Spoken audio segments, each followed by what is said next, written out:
welcome back to our channel. I hope you all are doing well. So let us begin with the chapter number 12 of English, and the name of the chapter is Little Boy Blue. Right? So this is a poem about a little boy blue. So let's read the poem and know more about it. So it says, Little boy blue, come blow your horn. The sheep's in the meadow, the cows in the corn.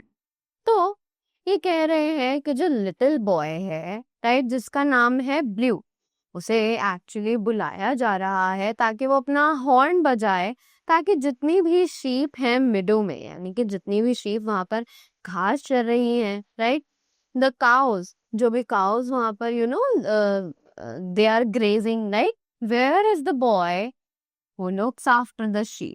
अब लोग जो हैं उस boy को ढूंढ रहे हैं जो कि इन शीप की रखवाली करता है, right. The people are searching for that boy. He is under a haystack fast asleep.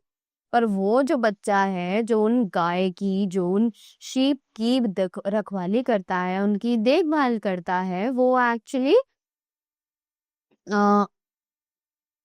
haystack पर लेटा हुआ है और साथ ही साथ वो वहां पर सो गया है, right. Will you wake him? No, not I.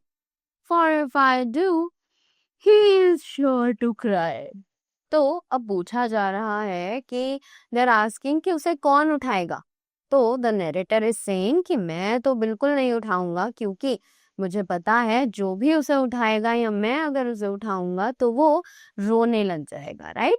And this happens because most of the time it is possible that जब भी हम एक छोटे बच्चे को उसकी नींद से जगाते हैं तो ही इज वेरी क्लमजी, बहुत चिड़चिड़ा हो जाता है, right, and he used to cry, right. So in the same way, they were saying that Blue will also cry if he woke up in the mid of his sleep. So he slept till the night, resting his head on some hay.